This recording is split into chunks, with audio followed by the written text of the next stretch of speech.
जय सिया राम, जय हो बागेश्वर धाम सरकार, जय हो हनुमान जी महाराज। मेरे प्रिय दर्शकों, आज की जो कहानी है, आज का जो प्रसंग है, आज की जो वाक्या है, एक नागिन के बदले की वाक्या है। प्रिय दर्शकों, यह एक सांप का बदला है। एक किसान और एक सांप की कहानी है। प्रिय दोस्तों, यह कहानी बहुत ही मोटिवेशनल और ज्ञानवर्धक कहानी है। जो मनुष्य इस कहानी को पूरी लगन और पूरी ध्यान से सुनता है, उसके जीवन से विकार दूर हो जाते हैं। सांप को तो आप सभी जानते ही होंगे कि सांप के पास मणि होता है, और जिस सांप के पास मणि होता है वह सांप इच्छाधारी नाग या नागिन होता है। प्रिय दर्शकों, जो इच्छाधारी नाग होता है वह हर कुछ करने में सक्षम होता है। वह किसी का भी रूप धारण कर सकता है, वह मनुष्य का भी रूप धारण कर सकता है, वह जानवर का भी रूप धारण कर सकता है। यानी कि जो इच्छाधारी नाग होता है उससे हर काम बहुत ही आसानी से हो जाता है, वो किसी का भी रूप धारण कर लेता है। प्रिय दोस्तों, प्राचीन काल समय की बात है। ये किसान रोज अपने खेत में काम करने के लिए जाता था। प्रिय दोस्तों, वह किसान बैलों की जोड़ी लेकर के अपने खेतों में जुताई करता था। वह किसान अपने पूरे खेत में बैलों की सहायता से खेतों की जुताई कर देते। अब किसान के खेत में कुछ कोने बचे हुए थे जिसमें हल नहीं पहुंच पाया। अब जो किसान के कुछ खेत के कोने बचे हुए थे, किसान उस कोने को कुदाल लेकर के गोड़ने लगता था। ऐसे करते करते किसान खेत के 3 कोने को खोद देता है, और जब चौथे कोने में पहुंचता है, प्रिय दोस्तों, उस चौथे कोने में जो है एक मूस का जो है बिल था, एक चूहे का बिल था, उसमें एक नाग था। और किसान जब कुदाल से उस बिल को खोदता है तो सांप के 2 टुकड़े हो जाते हैं। और जब सांप के 2 टुकड़े हो जाते हैं, 2 टुकड़े होने के बाद जब किसान देखता है तो वो बड़ा ही दुखी हो जाता है। वह सोचने लगता है कि आज मेरे से अनजाने में बहुत बड़ा जघन्य अपराध हुआ है। वह अपने मन ही मन बहुत पश्चाताप करता है कि कहाँ से मैंने इस बिल को खोदा और सांप के 2 टुकड़े हो गए। और जब किसान उस सांप के शरीर के टुकड़ों को जब वहाँ से हटाता है, तब वह देखता है कि वहाँ सांप के बिल में जो है एक छोटा सा सांप का बच्चा भी था। यह देखकर किसान और भी ज़्यादा दुखी हो जाता है। वह सोचने लगता है कि यह सांप का जो बच्चा है वह इसी सांप का है जिसको मैंने मार दिया।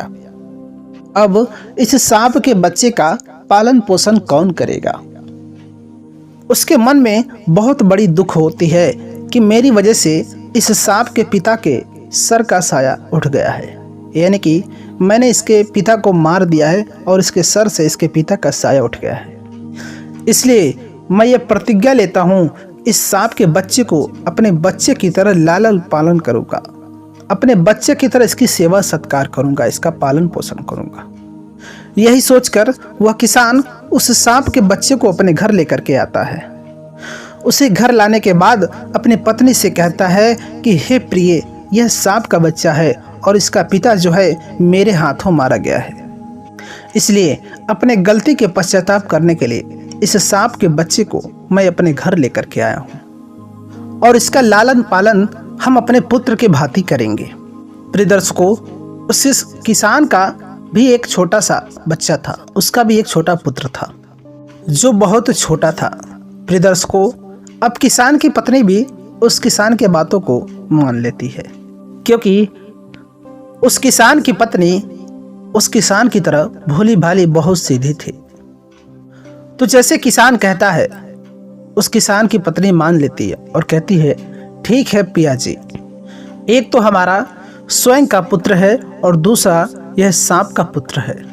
इस सांप के पुत्र को भी हम अपने पुत्र के भांति प्रेम करेंगे, हम अपने पुत्र के भांति इसको रखेंगे। जिस वक्त उस किसान के हाथ वह सांप मारा गया था, उस वक्त उस बिल में वो सांप और उसका बच्चा था, लेकिन नागिन उस बिल के अंदर नहीं थी। प्रिय दर्शकों, जब वह किसान उस सांप के बच्चे को घर पे लेकर के आ जाता है, तो पीछे से वह नागिन उस बिल पर आती है। अपने बिल के पास आने के बाद वह नागिन देखती है कि उसका पति 2 टुकड़ों में मरा पड़ा हुआ है। यह देखकर नागिन बड़ी दुखी होती है, विलाप करती है, रोती बिलखती है, बहुत चिल्लाती है। लेकिन दोस्तों, अब कुछ नहीं होने वाला था, क्योंकि वह सांप मर चुका था। उसके बाद वह नागिन उस बिल के अंदर प्रवेश करती है और अपने बच्चे को ढूंढने लगती है। तो प्रिय दर्शकों, जब वह नागिन अपने बच्चे को ढूंढने लगती है तो उसका बच्चा भी नहीं मिलता है। अब वह नागिन और भी ज़्यादा दुखी हो जाती है, क्योंकि उसके पति के साथ साथ उसका बच्चा भी गायब था। अब वह नागिन और भी ज़्यादा चिल्लाती है, बिलखती है, रोती है, गिड़गिड़ाती है, क्योंकि अब उस नागिन का पूरा परिवार ही उजड़ गया था। एक तो उसका पति मारा गया और दूसरा उसका पुत्र नहीं मिल रहा था। अब वह नागिन सोचती है कि जिसने भी मेरे पति को मारा है उसने ही शायद मेरे पुत्र को भी मार दिया है। यही सोचकर नागिन खूब जोर जोर से रोती है, खूब जोर जोर से चिल्लाती है, लेकिन ना तो उसका पति जिंदा होता है और ना ही तो उसका पुत्र मिल पाता है। प्रिय दोस्तों, अब अंत में जाकर के नागिन भी प्रतिज्ञा लेती है। वह नागिन अपने पति के लाश के पास जाकर प्रतिज्ञा लेती है कि जिसने भी मेरे पति और मेरे पुत्र को मारा है मैं उसका वंश को नाश कर दूंगी, उसके परिवार में एक को भी जिंदा नहीं छोड़ूंगी। इस तरीके की प्रतिज्ञा वह नागिन ले लेती है। प्रिय दोस्तों, नागिन अब उस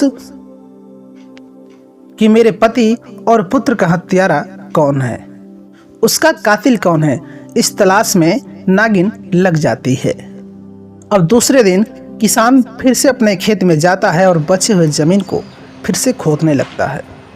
अब जैसे ही किसान खेत में पहुंचता है और ज़मीन को कुदाल से खोदने लगता है, जिस कुदाल से उस सांप की मृत्यु हुई थी, प्रिय दर्शकों, उस कुदाल पर उस सांप का खून लगा हुआ था। प्रिय दर्शकों, वह नागिन भी अपने पति के लाश के आसपास ही बैठी हुई थी और जैसे ही वह किसान उस कुदाल को ले जाकर ज़मीन को खोदता है तो उस नागिन की नज़र उस कुदाल पर चली जाती है और वह नागिन उस कुदाल को देखती है कि उस पर खून लगा हुआ है। कुदाल पर लगे हुए खून को देखकर वह नागिन समझ जाती है कि यही है वह कातिल है जिसने मेरे पति और मेरे बच्चों को मारा है। प्रिय दर्शकों, अब नागिन को पता चल जाता है कि उसके पति और उसके पुत्र का कातिल कौन है। प्रिय दर्शकों, अब नागिन अपनी प्रतिज्ञा पूरी करने में लग जाती है। अब नागिन सोचने लगती है कि सबसे पहले अब इस किसान के घर का पता लगाऊंगी, उसके बाद ये पता लगाऊंगी कि इसके परिवार में कितने सदस्य हैं, उसके बाद एक एक को डसना शुरू करूंगी और उसके परिवार के एक एक को मृत्यु के घाट उतार दूंगी। इस तरीके की एक रणनीति वह नागिन बना लेती है। प्रिय दर्शकों, अब जैसे ही वह किसान काम को बंद करके अपने घर के तरफ लौट कर आता है, अपने घर को जाता है तो पीछे पीछे नागिन उसके पीछे रवाना हो जाती है। अब जैसे ही किसान अपने घर को जाता है तो नागिन भी उसके पीछे पीछे उसके घर में चली जाती है और जब किसान घर के अंदर घुस जाता है तो किसान की पत्नी दरवाज़ा बंद कर देती है और नागिन बाहर रह जाती है। अब वह नागिन किसान के घर के अंदर जाने का प्रयास करती है, जगह ढूंढती है, लेकिन उसे कहीं से भी जगह नहीं मिलता है। उसके बाद नागिन पास के ही एक खरपतवार में बैठ जाती है और उस किसान का इंतजार करने लगती है कि किसान कब अपने घर के दरवाजे को खोलेगा और कब मैं इसके घर के अंदर प्रवेश करूं। प्रिय दर्शकों, कुछ ही देर बाद में अब किसान की पत्नी अपने घर के दरवाजे को खोलती है और दरवाजा खोलने के बाद वह किसी काम के लिए अपने घर से बाहर चली जाती है। अब जैसे वह नागिन किसान के घर के अंदर प्रवेश करती है तो उसे सबसे पहले किसान का वह छोटा सा पुत्र नजर आता है जो कि पालने में झूल रहा था। अब नागिन सोचती है कि क्यों ना सबसे पहले किसान के इस पुत्र को खत्म करूं, ताकि इसे पता चले कि पुत्र का वियोग क्या होता है। यही सोचकर वह नागिन किसान के पुत्र के पालने की तरफ जाती है और किसान के पुत्र को डस लेती है। प्रिय दर्शकों, जब किसान के पुत्र को डस लेती है तो वह नागिन किसान के घर से बाहर निकल जाती है। और जब किसान के घर से बाहर निकलती है तो किसान की नज़र उस नागिन पर पड़ जाती है। किसान देखता है कि कोई सांप हमारे घर से बाहर निकलता है। किसान सोचने लगता है कि यह कोई और सांप नहीं है, बल्कि यह वही नागिन है जिसके पति को मैंने मारा था। और यह नागिन जब मेरे घर तक आ गई है तो इसका मतलब है कि ये मेरे पुत्र को कुछ न कुछ नुकसान पहुंचाई होगी। यह सोचकर किसान अपने पुत्र के पालने की तरफ भागता है। प्रिय दर्शकों, उसके पीछे किसान की पत्नी जाती है, तभी वह भी उस नागिन को अपने घर से बाहर निकलते हुए देख लेती है। किसान की पत्नी सोचने लगती है कि यह नागिन भी कोई न कोई जरूर मेरे पुत्र को नुकसान पहुंचाए है। यह सोचने के बाद किसान की पत्नी भी अपने पुत्र के पालने की तरफ दौड़ती है, भागती है। अब दोनों पति पत्नी अपने पुत्र के पालने की तरफ दौड़ते हैं और अपने पुत्र को जाकर के देखते हैं कि हमारे पुत्र को नागिन ने डस लिया है। अब देखने के बाद दोनों पति पत्नी किसान दोनों पति पत्नी जो है अपने पुत्र को गोद में उठा लेते हैं और चिल्लाते हैं, रोते हैं, विलाप करते हैं और वह इधर उधर भागने की कोशिश करते हैं। वह सोचने लगते हैं कि किसी राज वैद्य से इसका इलाज करवाते हैं। लेकिन प्रिय दर्शकों, अब रात्रि के समय कोई राज वैद्य नजर नहीं आ रहा था, न कोई राज वैद्य उसे मिला। क्योंकि दोस्तों, प्राचीन काल के ज़माने में हॉस्पिटल हुआ नहीं करते थे और प्राचीन काल के समय में सिर्फ वैद्य थे जो इलाज किया करते थे। प्रिय दोस्तों, अब कुछ ही देर में किसान के पुत्र के शरीर में जहर चढ़ जाता है और जब उसके पुत्र के शरीर में जहर फैल जाता है तो उसके पुत्र के मुख से झाग निकलने लगते हैं, आंखें नीली पड़ जाती है, पूरा बदन नीला पड़ जाता है। धीरे धीरे किसान के पुत्र के प्राण पखेरु उड़ जाते हैं और किसान का पुत्र खत्म हो जाता है। दोनों पति पत्नी रोते हैं, चिल्लाते हैं, लेकिन अब क्या होने वाला है। प्रिय दर्शकों, अब वह किसान रोने धोने के बाद वह अपने बच्चे का अंतिम संस्कार कर देता है और वह अपने दिल पर पत्थर रख लेता है। वह सोचने लगता है कि नागिन ने अपना बदला पूरा कर लिया। उसने अपने पति के बदले मेरे पुत्र की जान ली है, इसलिए नागिन का बदला पूरा हो चुका है। अब मैं नागिन के पुत्र को ही अपना पुत्र समझेंगे और उसी के सहारे ही हम अपना जीवन यापन करेंगे, क्योंकि जो नागिन का पुत्र हमारे पास है उसको ही हम पालन पोषण करेंगे। प्रिय दर्शकों, वह किसान और उस किसान की पत्नी उस नागिन के पुत्र से बेइंतहा मोहब्बत करने लग जाते हैं। उसकी हर छोटी छोटी चीज़ों का ख्याल रखते हैं, उसके हर ज़रूरत का ख्याल रखते हैं और अब वो दोनों पति पत्नी नागिन के बच्चे की सेवा में लग जाते हैं, उसी को ही अपना पुत्र मान लेते हैं। प्रिय दोस्तों, कुछ दिन कुछ समय निकलने के बाद वह नागिन फिर से उस किसान के घर में आती है। अब की बार वह नागिन सोच करके आती है कि इस बार मैं किसान को ही खत्म कर दूंगी जिसने मेरे पति और मेरे पुत्र की हत्या की है। आज मैं उसी को डसने वाले हूँ। यही सोचकर नागिन उस किसान के घर में प्रवेश कर जाती है। अब जैसे ही नागिन उसके घर में प्रवेश करती है तो नागिन देखती है कि किसान और किसान की पत्नी एक नाग के बच्चे की दूध पिला रहे हैं और वह बड़े प्यार से पिला रहे हैं। पुत्र पुत्र कह करके उस नागिन के बच्चे को दूध पिला रहे हैं। यह देखकर नागिन बड़ी चकित रह जाती है, सोचने लगती है कि किसान और किसान की पत्नी मेरे ही पुत्र को दूध पिला रहे हैं। नागिन अपने पुत्र को पहचान जाती है और सोचने लगती है कि ये तो मेरा ही पुत्र है और मेरे पुत्र को किसान और किसान की पत्नी दोनों मिल करके एक पुत्र की भांति प्रेम कर रहे हैं। यह सब नज़ारा देखने के बाद नागिन बहुत ही आश्चर्यचकित हो जाती है और अपने मन में गिलानी करने लगती है। बहुत सोचने लगती है कि मैं तो इस घर में एक बदले की भावना से आई थी। मैं तो यही सोचकर आई थी कि इस किसान के संपूर्ण परिवार को खत्म कर दूंगी, एक भी इंसान को जीवित नहीं छोड़ूंगी। लेकिन किसान और किसान की पत्नी बड़े दयालु हैं, बड़े ही धार्मिक प्रवृत्ति के हैं, जो मेरे पुत्र को अपने पुत्र के भांति प्रेम कर रहे हैं। इस नज़ारे को देखकर नागिन रोने लगती है, अपने आंखों से आंसू बहाती है और अपने किए हुए पर पश्चाताप करती है। प्रिय दर्शकों, अब नागिन किसान के घर से निकलकर वापस चली जाती है। अपने पति के मृतक शरीर के पास जाती है और अपने पति से कहने लगती है कि पिया जी, मेरे से भी बहुत बड़ा पाप हुआ है। हो सकता है किसान से आपकी मृत्यु किसी अनजाने में हुई हो, किसी हादसे का शिकार हुआ हो, लेकिन मैंने जानबूझकर किसान के पुत्र को मौत के घाट उतार दिया है।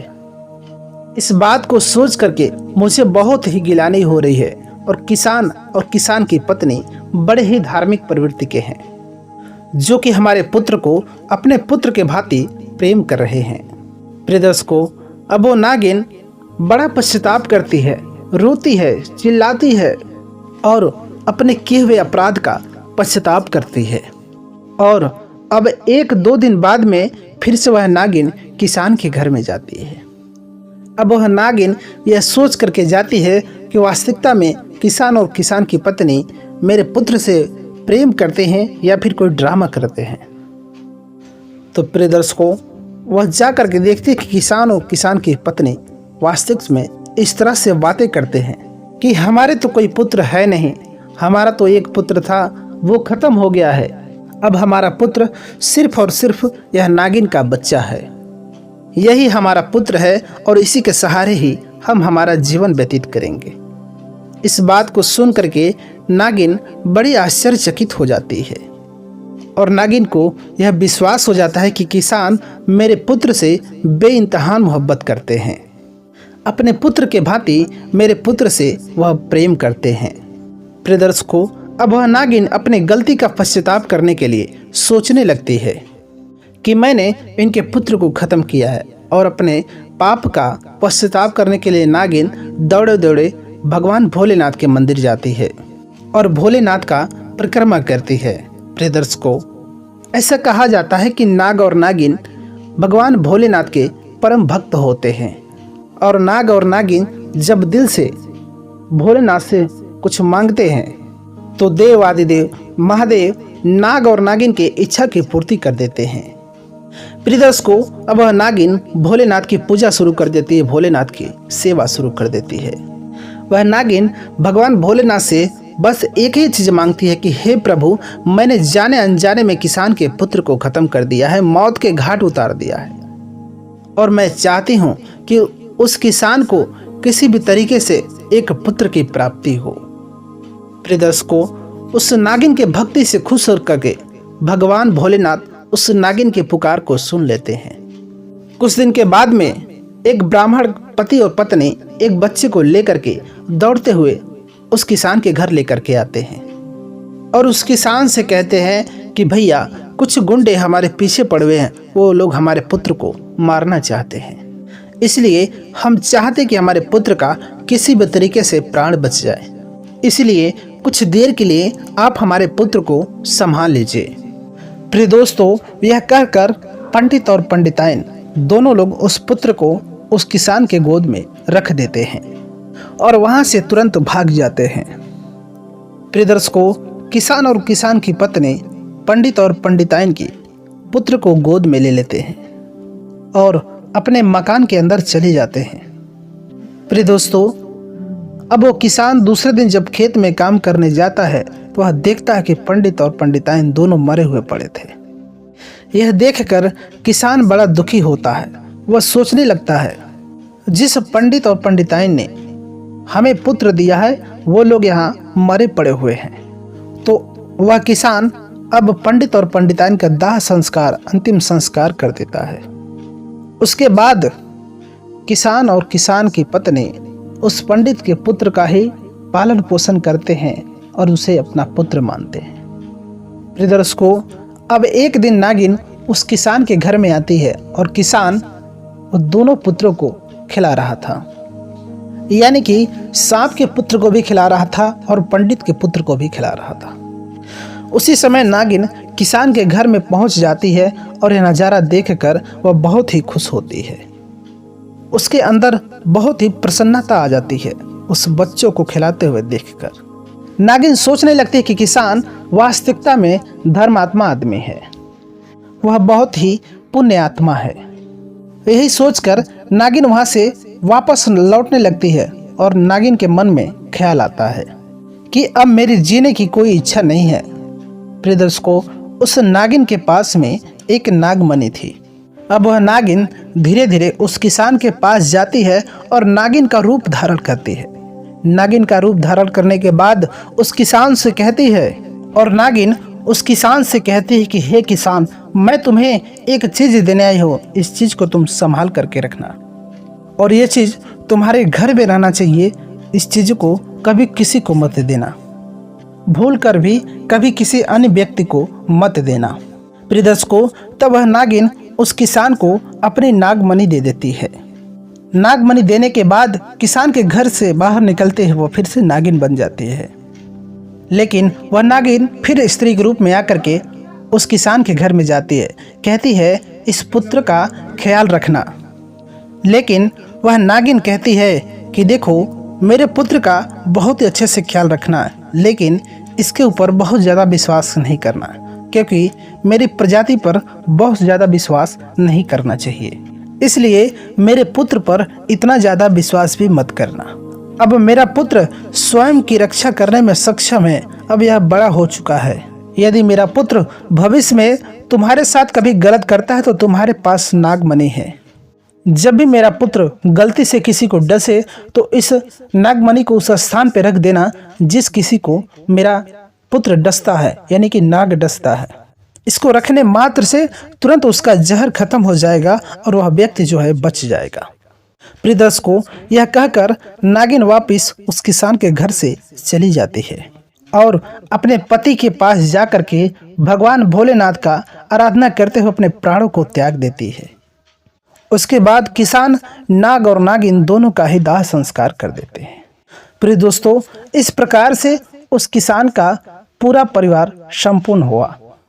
उसके बाद किसान पंडित के पुत्र यानी कि अपने पुत्र और उस नाग के पुत्र को दोनों को एक समान प्यार करता है। उसके बाद वह किसान भगवान की भक्ति करने लगता है। इस प्रकार से उस किसान के घर में किसी भी प्रकार की अन्न धन की कमी नहीं रही, क्योंकि वह किसान हमेशा धर्म पुण्य में विश्वास रखता था। प्रिय दोस्तों, इसी के साथ यह कहानी समाप्त होती है। हम उम्मीद करते हैं आपको हमारी ये छोटी सी कहानी पसंद आई होगी। वीडियो पसंद आया हो तो वीडियो को लाइक कर दीजिएगा, कमेंट बॉक्स में हर हर महादेव लिख दीजिएगा। प्रिय मित्रों, मिलता हूं आपसे एक और नई कहानी के साथ, तब तक के लिए नमस्कार।